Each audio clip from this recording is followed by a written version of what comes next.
Atos capítulo 16.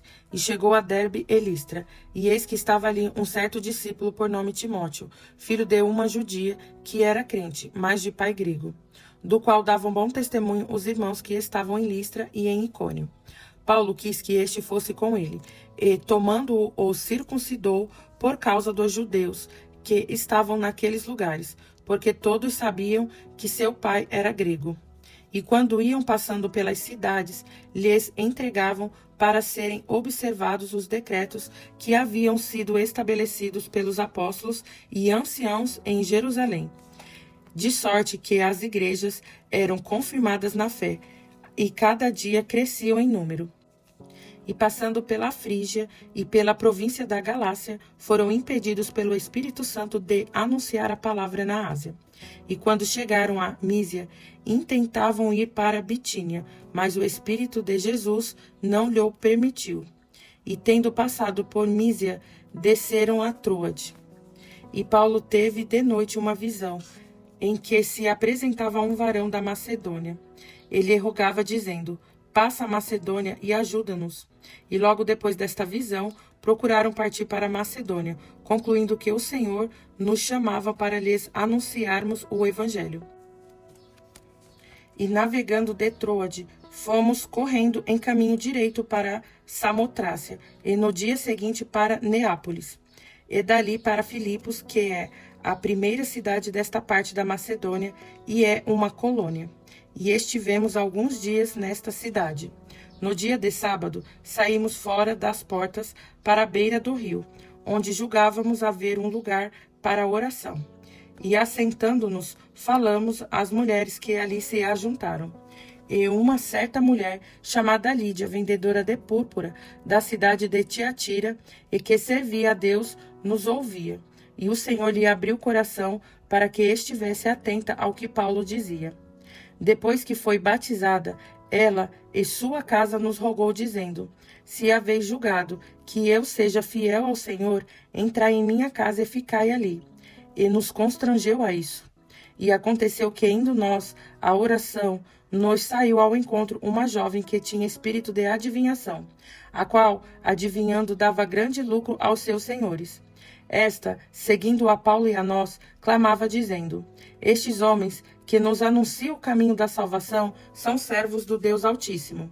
E isto fez ela por muitos dias, mas Paulo, perturbado, voltou-se e disse ao Espírito: em nome de Jesus Cristo, te mando que saias dela. E na mesma hora saiu.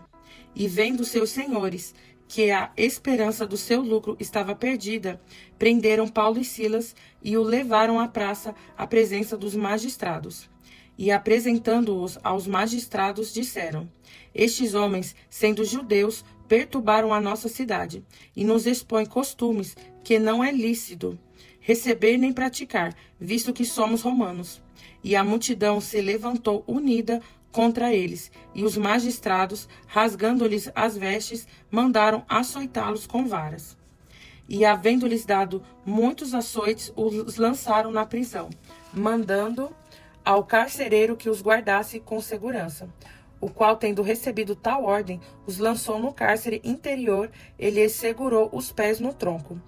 Perto da meia-noite, Paulo e Silas oravam e cantavam hinos a Deus, e os outros presos o escutavam. E de repente sobreveio um tão grande terremoto que os alicerces do cárcere se moveram, e logo se abriram todas as portas e foram soltas as prisões de todos. Acordando o carcereiro e vendo abertas as portas da prisão, tirou a espada e quis matar-se, cuidando que os presos já tinham fugido. Mas Paulo clamou com grande voz, dizendo: não te faças nenhum mal, que todos aqui estamos. E pedindo luz, saltou dentro, e todo trêmulo se prostrou ante Paulo e Silas. E tirando-os para fora, disse: senhores, que é necessário que eu faça para me salvar? E eles disseram: crê no Senhor Jesus Cristo e serás salvo, tu e a tua casa. Eles pregaram a palavra do Senhor e a todos os que estavam em sua casa. E tomando-os ele consigo, naquela mesma hora da noite, lavou-lhes os vergões e logo foi batizado, ele e todos os seus. Então, levando-os à sua casa, lhes pôs à mesa, e na sua crença em Deus, alegrou-se com toda a sua casa.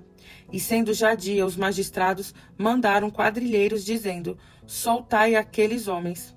O carcereiro anunciou a Paulo estas palavras, dizendo: os magistrados mandaram que vos soltasse. Agora, pois, sai e ide em paz.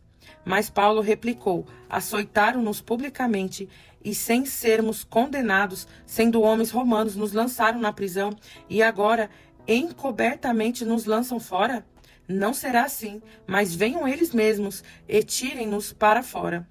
E os quadrilheiros foram dizer aos magistrados essas palavras, e eles temeram, ouvindo que eram romanos. Então, vindo, lhes dirigiram súplicas e, tirando-os para fora, lhes pediram que saíssem da cidade. E saindo da prisão, entraram em casa de Lídia, e vendo os irmãos, os confortaram e depois partiram.